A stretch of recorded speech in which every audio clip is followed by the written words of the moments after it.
These souls are coming in remembering more of their true essence. They're coming in already connected to, let's call them their junk strands of DNA. These babies coming in are coming in with their light bodies already formed. They're already moving into crystalline base. Whereas for us, who have been on the planet a lot longer, we usually have a catalyst that acts as a portal to our awakening.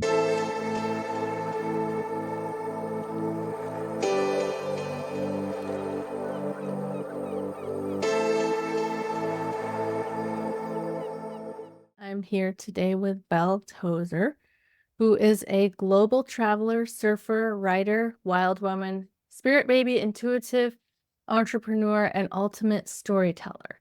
She has an incredible story of communicating with her baby before he was born, and I'm really looking forward to diving into this and learning about your journey today. So thank you for joining me, Belle.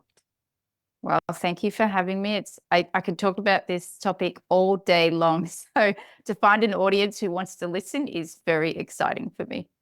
Wonderful. Well, I certainly am that audience. As I was telling you, I have pre-birth memories myself, and this is a huge interest of mine, connecting with people who have had pre-birth memories or pre-birth communications with their children. And so I guess let's just start by getting a little bit of backstory on your journey. So were you raised religious, spiritual, or what was your spiritual background like? Oh, I was definitely not raised religious or spiritual for that fact. I grew up in outback South Australia in a tiny little Dust Bowl town in the middle of nowhere, population 150 people. I went to a rural school. We lived on land. We, milked our own cows. We planted our own veggies. We didn't even have hot running water. And I know that that sounds crazy for someone. I'm only 45 years old, but we lived a very simple, basic life. But I came in with this, I want to call it a wanderlust. I had this absolute thirst to travel. And I always used to tell my family, there were 6 siblings in my family and my mum and dad. And I always used to say, I'm going to travel the world and I'm going to see everywhere and I'm going to do everything. And I came from a long family of having never gone anywhere, never done anything. I don't have any uncles or aunties, parents, grandparents, nobody traveled. But I had this wanderlust that I came in with as a child that I wanted to explore and travel. So as soon as I was old enough, I left and I traveled overseas and I spent 10 years straight just traveling the globe and having extraordinary experiences. And I guess you could say I was living an influencer lifestyle long before it was trendy. I always found a way to work a little bit, make a little bit of money, and then go off overseas again. So I guess the answer to your question is just born with a natural curiosity for life. I love that. So where did your journey with your son begin? Well, that began, it was 2011, and my husband and I, we'd spent the season snowboarding in Vail, Colorado. We're Australian. And we had spent the whole season snowboarding. We bought a van and we drove from California all the way to Panama, surfing the whole Pacific coast of Central America. And that's when the idea came in. We'd been together for 5 years. We started talking about having a baby. So, we started the process of trying to get pregnant, and obviously nothing was happening month after month after month. And then we were in Indonesia surfing on a very remote island, and I had a very, I guess you could call it a psychedelic experience where a tree communicated with me, and this tree shared with me that if I didn't change the direction of my life, that something drastic was going to happen. And I didn't really understand the message at the time, but I guess I was living in a way that wasn't serving me anymore, working in an environment that wasn't serving me, and I wasn't able to change. So I just went along the process of trying to get pregnant, and it didn't happen month after month. And then I went to bed thinking and feeling one way my entire life on August the 7th, 2013. And when I woke up on August the 8th, that version of my reality was gone. It was completely ripped out from underneath me. And what followed was a very confronting and, let's say, powerful Kundalini experience.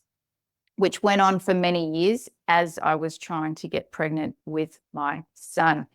And in that process of trying to get pregnant and having this awakening journey, my son and my daughter started coming to me in my dreams and sending me synchronistic messages and signs. And I began wondering if the universe had something in store for me other than an ordinary conception journey.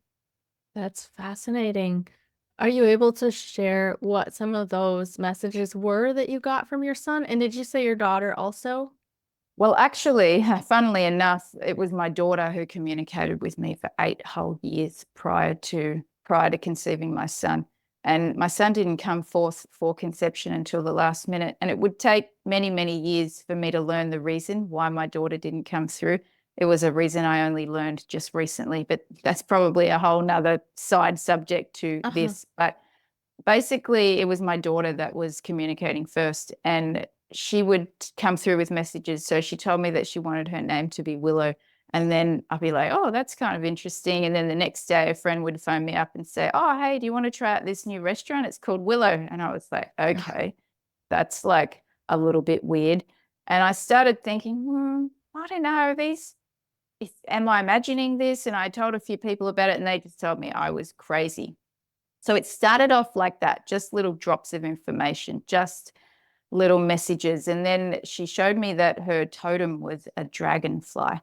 And I started seeing dragonflies everywhere, which if you look at the spiritual meaning of dragonflies, it's about transformation. So I started seeing dragonflies everywhere. And then I was again in Indonesia, and it was, before we all had, Netflix and whatever. Really, we were traveling with Netflix on our computer, and someone lent me a hard drive with some movies on it. There was one movie that stood out, and it was called Dragonfly. And I was like, oh, okay, well, I'll watch this movie. And if anyone hasn't seen it, it's a Kevin Costner movie. And his wife is working somewhere in the jungle, and she gets killed in a bus crash. She was 5 months pregnant at the time. She dies in a bus crash. But Kevin Costner starts having all these dreams where this dragonfly is coming to him, and this dragonfly. And anyway, long story short, he can't let it go. He ends up going to the Congo or wherever it was that she had the accident. And it turns out that she survived the accident, and she was taken into the jungle by these locals, and she gave birth to a little girl that they called Dragonfly in the movie, right? So all of these crazy synchronicities, and they just got more and more powerful and more and more. And I started thinking, I'm not crazy. This is definitely something. My baby is communicating with me. And once I really leaned into that knowing, it was like a freight train of information came forth. That's incredible. I remember in a previous interview, you talked about how you were doing a lot of things to try to conceive a child and none of it was working. And then your child communicated with you about, I'll let you tell what the communication was. 'Cause I Yeah, thought so that part was fascinating. by this point, I had been trying to conceive for 8 years. I had really moved along the journey, and I was really trusting the spirit and the guide. But, all the synchronistic dreams, all the messages, I had done everything that was asked of me. I was eating organic food. I had worked on my mother wound, my father wound. I had really peeled back the layers of the onion. I had done all the doing, and I'd had acupuncture treatments, and I'd gone to this therapy and that therapy, and none of it was working. And I still wasn't pregnant. And the one thing that I hadn't done was IVF, because I was really against IVF. I had a lot of dogma around that journey, and I had chosen to believe the stories that other women had shared about their IVF journey and their IVF experience. And this was actually the very first time. I always knew my son was there, but he was further back. And my son came to me in a dream when I was 8 years into the journey, and he said, you weren't ready to hear it before now, but I want to be conceived with IVF. And I was like, oh my God. Oh my God. And I was like, I definitely wasn't ready to hear it before now. And I had to really delve into the dogma and the stories that I was carrying around IVF and go, okay, well, if he wants to be conceived via IVF and it's a very strong, clear message, if I'm really allowing for a spirit-led conception, then I must go on this journey of IVF. And I decided very early on that if I was going to do IVF, I was going to do it my way. I wasn't going to believe the stories of other women I had heard talking about IVF. If I was going to do IVF, I wanted to invite the medicine in with love and magic. I wanted to call forth the most adventurous eggs. I wanted to direct my endocrine system to really nurture and nourish those eggs that were coming forth. And I wanted to kiss the medication and hold it to my heart and say, thank you so much for bringing my baby to me. And so that's what I did. I went on the journey of really uniting magic and science and bringing them together for a very conscious, expanded conception journey. That's beautiful. Thank you for sharing that, because I'm sure there's probably a lot of people who may feel the way that you felt in the beginning about IVF. Yeah, it's one of those things where a lot of women feel that their body has either failed them or they feel, and a story that I had was, babies that come through IVF, they're not as conscious, they're not as expanded, and all these stories that go around in the new age community and really the conscious community that IVF is less than. But my experience in communicating with spirit babies is that they're choosing to be born in this way. They're choosing this journey, and they've got a myriad of reasons for why that might be. And so when I went on the IVF journey, and the universe literally rolled out a magic red carpet for that cycle, it was so expanded and so amazing and so everything that you can imagine my surprise after the first cycle. I didn't get any fertilized eggs at all. And I was like so shocked. I was like, F you, baby. How dare you send me on this journey? You give me all these signs. Oh, I was so mad. And I think that the reason that happened was because I would have been missing a very crucial layer of the journey. If I had conceived the very first time I tried with IVF, I wouldn't have understood the absolute grief and devastation that can occur when an IVF cycle doesn't work. You've invested so much time, so much money, you've put your body through all of these medicines, and then you still don't get pregnant. It is absolutely earth shattering. And just to think about it now, it just brings so much emotion for me, because it's truly earth shattering. And if you haven't been through it, you can't possibly know how earth shattering that journey is, because you so deeply want this baby. And I've heard women say, oh, IVF is the easy way. I'm like, no, having a margarita on the beach and having sex is the easy way. Having to go through IVF is very far from easy. So then fast forward to my second cycle. And before my second cycle, I had a dream. It was a very, very powerful dream. And I was in my ovaries, and my son was holding my hand in the dream. And all of these eggs were swaying around inside of my ovaries. And my son yelled out, "Who wants to be me?" And all of the eggs parted way, and this one golden egg just rose up from all the other eggs, and it was shining, and all of the other eggs were like bowing to this one egg. And this beautiful goddess came over, and she picked up the golden egg and she put it in a beautiful glass box, and all of the eggs parted, and there was this magic carpet, and the beautiful goddess walked down the magic carpet holding the golden egg, and she handed it to my son. And he looked at me with such pride, and he said, "Mama, this is going to be me." And then fast forward to my next IVF cycle, I only got one egg. And the clinic was so negative, because I was 41 years old, and they were like, "Oh, you've only got one egg. Don't pin all your hopes on this one egg." But I knew it wasn't any old egg. I knew it was my golden egg. And the night before I was having the embryo put in, my son came to me in a dream again, and he showed me his whole life, what he was coming to Earth to do.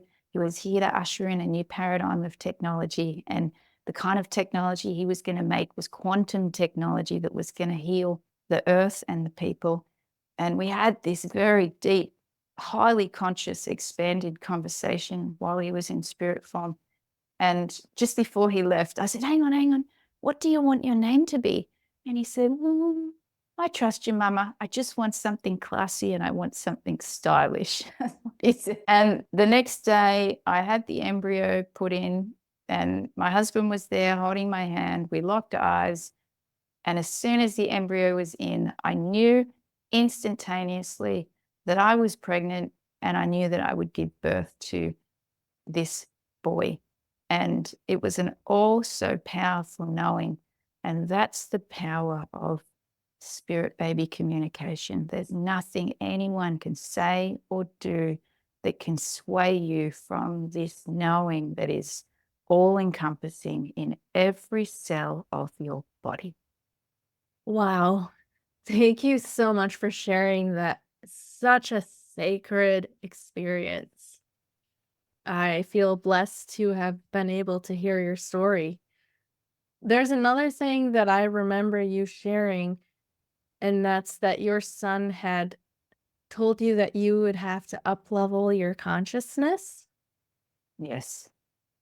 Yes, my son, and look, I don't know how quantum or how expanded your listeners are, but the babies that I communicate come from other dimensions and other frequencies. We're currently in the 3D reality, moving into 4D and into 5D as unity consciousness, heart-centered consciousness. And the babies that I'm communicating with, I've communicated with babies all the way up to the 26th dimension coming to Earth.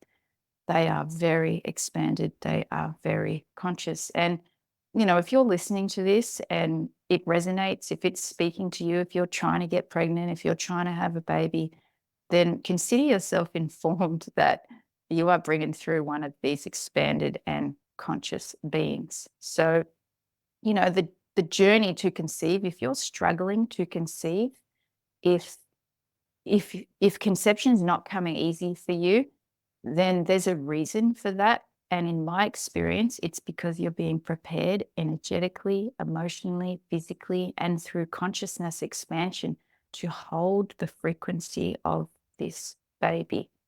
So I knew that my son was expanded. I knew that he was very conscious.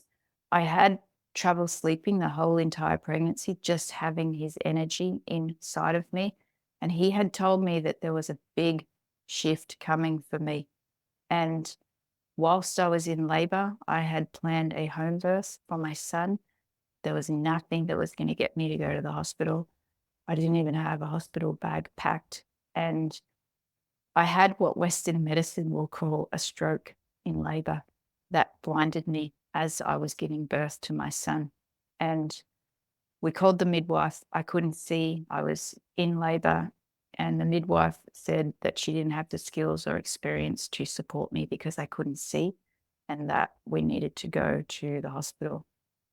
I didn't want to go, but my midwife actually sat me down and she put her hand on my shoulder and she said, you are a strong and powerful woman and you can birth this baby. It doesn't matter where you are. So I really had to surrender in that moment. The last thing I wanted was to be in hospital to birth a baby. This is my choice. If you feel safe in the hospital, that's your choice. There's no judgment on whatever your choice is, but that was mine.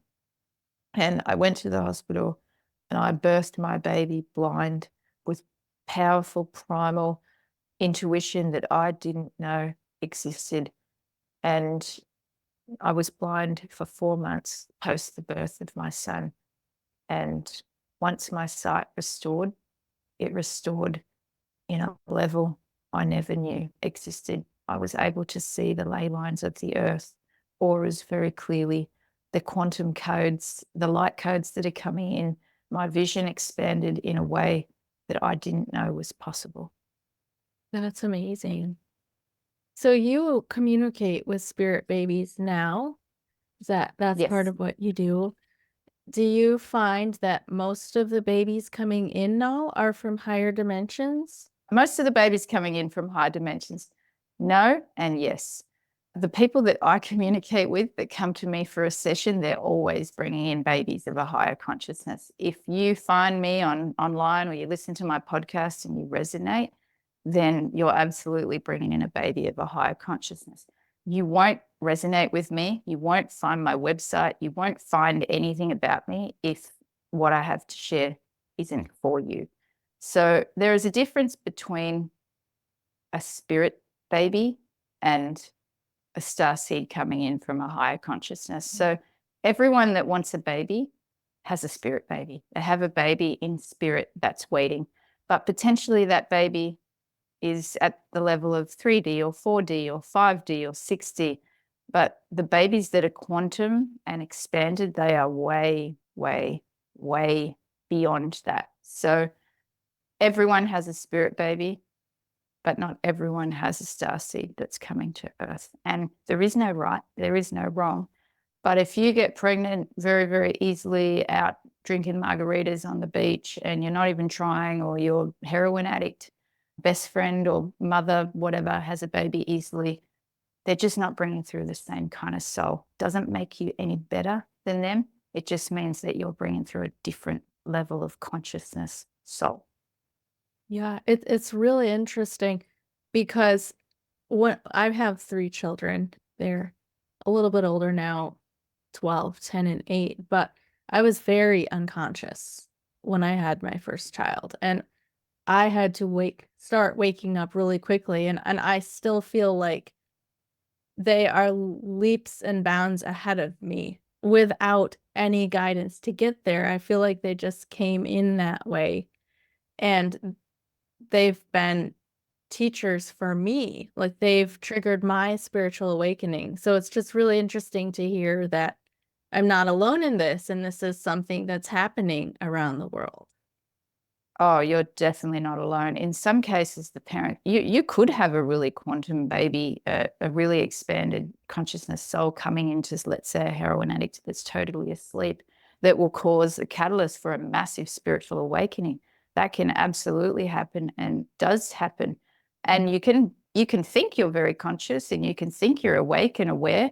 I thought I was conscious back then, but really I was still very asleep. The evolution that I've been on in the last 4 years with my son, these souls coming in are coming in remembering more of their true essence. They're coming in already connected to, let's call them their junk strands of DNA, right? So we've got 2 strands of DNA, 10 junk strands. These babies coming in are coming in with activated junk strands. They're coming in with their light bodies already formed. They're already moving into crystalline base. Whereas for us, who have been on the planet a lot longer, we usually have a catalyst that acts as a portal to our awakening. In my case, it was, a sudden overnight Kundalini awakening. Your case, it was parenting. For a lot of people, it was 2020 and COVID acted as their catalyst. So there's a catalyst for us, but these babies, they don't need a catalyst. They are the catalyst that's bringing about a great wave of awakening on the earth, which we call it a collective awakening, but what it actually is each one of us is individually awakening on our own journeys in our own right, which is what's creating the collective great awakening. Right. Yeah, that makes sense. I definitely had a catalyst in my life to awaken me, and it's been an ongoing process. But what you're saying is that some souls are coming in now already at the level that we would call awakened. Absolutely. They're coming in awake. Like, we've all met 2-year-olds, 3-year-olds that come out with these one-liners and you're like, oh my goodness me. And that's only going to speed up as more and more conscious souls come to the planet, more and more volunteers, let's say, come to shift the frequency on Earth. Our consciousness is going to expand at rates we've never, ever seen before on the planet. And what we're seeing now on the planet is the destruction of the old paradigm. Everything that you can look at that's bad, the coercion, the manipulation, whatever you want to call it, the globalists, the deep state, all of that. It's the fall of that paradigm, which isn't serving us as a humanity anymore. Right. So your son was born first, and then your daughter? No, I haven't got a daughter yet. She's still in waiting. Okay. So, Okay. but I know why. And look, again, I don't know how quantum or how expanded you want this to get, but I know why my daughter communicated with me for 8 years, but never came through yet. And I'll tell you why that is. My mum was diagnosed with terminal cancer in 2021, and that was 4 years after my son was born. And I took her on a massive journey to Mexico. We did alternative treatment. It was at the height of COVID. That's, again, another whole story in itself. But my mum, when she was diagnosed with terminal cancer, it was a Saturday, and we're in the hospital, and they said, "You've got terminal cancer. There's nothing we can do for you." She was in hospital. And my mum looked at me and she said, "I want to live. I want to be on the planet. I want to be here for the Great Awakening, and I want to be here in this body.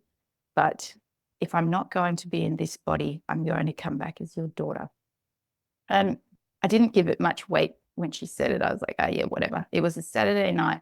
I came home to my house. It was 9 o'clock at night on a Saturday night, and there was a knock at the door. And I opened the door, and there was a little girl at the door. She was about 3 years old, 4 maybe.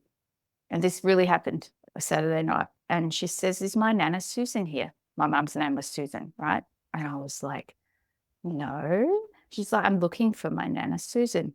And I was like, "Oh, she's not here. Where are your parents?" And she said, "Oh, I don't know. I need my Nana Susan." And I went and knocked on my neighbor's doors, and I took her outside, and there was no one around. So I called the police, and the police took it really seriously. They showed up with a whole van of police officers, and they came out, and my husband came home from work. It was late. And at this point, I was still wondering if I was hallucinating. And I said to my husband, "Can you see them?" And he was like, "Yes."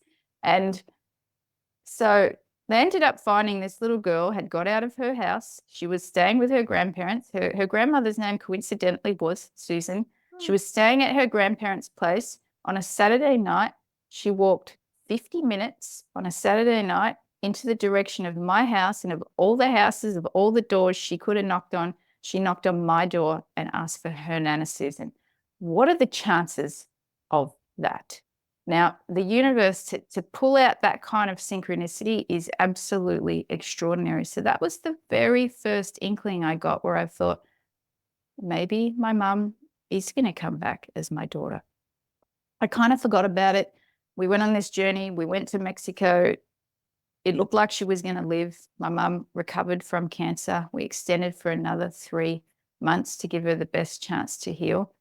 And then all of a sudden she spiraled, and she went south, and she got a bladder infection, and she slipped into a coma in our home. And I was nursing her as she was dying, and she was coming in and out of consciousness, in and out of consciousness. And it was a Wednesday morning, and she died. I felt her soul leave her body, and I sat there and I cried. And about 50 seconds later, she came back, but it wasn't her. She opened her eyes and she said to me, "Hello, Mama." And she lived for another 2 weeks. And I nursed her, which I think was the future version of herself, to her death. And she died. And for a period of months, it was my mum that was around, as she was obviously doing the process of ending her life. And then she's now come forth as my daughter. She's come forth energetically to say that she is going to be my daughter, all the signs, the synchronicities, and the messages as my daughter. And this is where it gets really quantum, because if I was communicating with my daughter for 8 whole years, it means I was communicating with an aspect of my mother's soul while she was still in the physical. She hadn't died yet. And the reason I think that I had to communicate with her for 8 years is because my son is autistic. He is very, very hard work. He's 4.5 years old. He's never slept through the night. We've got lots and lots of challenges for him. There is not a chance on this green earth I would have considered a second child if I hadn't have communicated for 8 whole years, and then had all the synchronicities and the spirit baby messages. And while my mum was dying, to come back in and say, "Hello, Mama." All of that had to happen for me to even be remotely open to the possibility of bringing through my daughter, who is now very strongly communicating with me from the spirit baby realm. That is just incredible. And I was going to ask you about that, if you thought that your daughter's spirit was an aspect of your mother's higher self, maybe. Absolutely. She absolutely was. But it didn't, like at the time when my son came through and I was like, why on earth would I communicate with my daughter for 8 years for her to not come? Of course, I welcomed my son, but I didn't understand it at the time. So that's the other thing here. We don't always get the lesson until much later in hindsight. That lesson came way, way, way down the track. So when I work with women in my one-to-one sessions or doing my courses, it's like, don't get hung up on the gender. Don't get hung up on the soul. Just open up to the communication and the messages and see what comes through for you. Well, thank you so much for sharing. Your story is so beautiful on so many levels. And I'm sorry about the loss of your mother. Well, her soul had its path and had its journey, and it was a very difficult time. But it's really interesting because I've never lost anyone really close to me before. And I don't know if any of your listeners can sort of familiarize themselves with this, but I don't feel any less connected to my mum. I don't feel any less like she's not here. She's still very deeply connected on every level. So for me, it's just shown that death is nothing. It's just a dimension shift. That's it. And when we have access to accessing the different levels of consciousness and dimension, there is no separation. Right. Have you had communications with her? Well, aside from the fact that she communicates as your daughter? A little bit after she first died, but not a whole lot. She comes in dreams every once in a while, but I can't connect with her and have a conversation with her like I can with spirit babies. And that's the other definitive thing. People think that if you can communicate with spirit babies, you can communicate with the dead, but my skill set doesn't work that way. My skill set is completely open to communicating with those coming in. I don't so much have an access to those who have left the physical world. If there was one thing that the spirit babies coming in would want us to know as parents, what would that be? It would be to live the life that you love. So many people, especially those on the long fertility journey, they give up joy in the attempt to conceive a baby, but what they're actually doing is pushing their baby further away. So it's really live the life that you love, do the work that you love, take that holiday that you want to go on, really just be in the now moment, really focus on what you have in your life right now instead of externalizing and this is going to fix me, that's going to fix me, it's just be and enjoy your life. Have fun. I love that. Is there anything that we can do to support them when they come in? Because I think of myself as a young parent and just being so unconscious, having to wake up so quickly, making mistakes. I know all parents make mistakes, but is there anything that we can do to support them in the work that they've come here to do? Yeah, there is. And that's to really give up people pleasing for starters and really lean into your own intuition and your own knowing. And I'll give you an example just because it's an easy one. And again, I have no judgment around what your choice is. But let's say that you don't want to vaccinate your child, to give you an example. And it's a deep intuitive knowing inside of you, but everyone else is telling you that you have to because it's what you need to do. But you have this deep intuitive knowing. Your baby is counting on you to follow your own deepest knowing, regardless of what anyone else or the outside noise is telling you. And, it can go down to everything. How do you want to give birth? For some women, they feel safest having a planned cesarean. And for other women, it's at home free birthing. How do you feel the safest? What is your all knowing highest self telling you? And lean into that. Your babies are counting on you to lean into your own intuition rather than externalizing what you should do. I love that. Are you comfortable talking about your life with your son now, or is that Yeah, more yeah, of private? course. No, of course. And it's a very tricky territory to navigate simply because I want to be mindful of my experience and I want to be authentic of my experience, but I also don't want to be negative and doomsday or whatever. But my son is very, very very hard work. He's never slept through the night. I can't put him in daycare because of his behavior. He's too destructive. He's 4.5. I've been told he can't go to school at this point. He's highly, highly, highly intelligent, highly gifted, and he's just got energy to burn. Every window in my house has to be bolted shut. Every door has a combination lock on it. The fridge has a lock. Every cupboard, every drawer has a lock. If I want to make a cup of tea, I have to open the lock, get the milk out. And if I don't lock in between putting milk in, putting milk back, he runs off with the jam, the Vegemite. He takes things in the backyard. Like, he's got this sensory grabby. If I take him to a coffee shop, he knocks everything over. He knocks people's plates off. He, trips people over in the street. He's got this, next level intensity. But on the flip side of that, he's a very, very, very, very, very smart boy. So he's on the planet to do something extraordinary, but it's just helping him get there. And there's going to be a lot of this with these New Earth children. And I'll tell you why. They're not wired for the 3D reality. They're wired for the New Earth. So we just have to support them to help them get there until humanity makes the collective shift. And there are a lot of therapies and a lot of treatments that are supporting these kids. There's pioneering brain experts that are coming out with all kinds of things. We don't have to medicate these children. We just have to understand their brain and how their brain works and give them the tools so that they can integrate into this reality.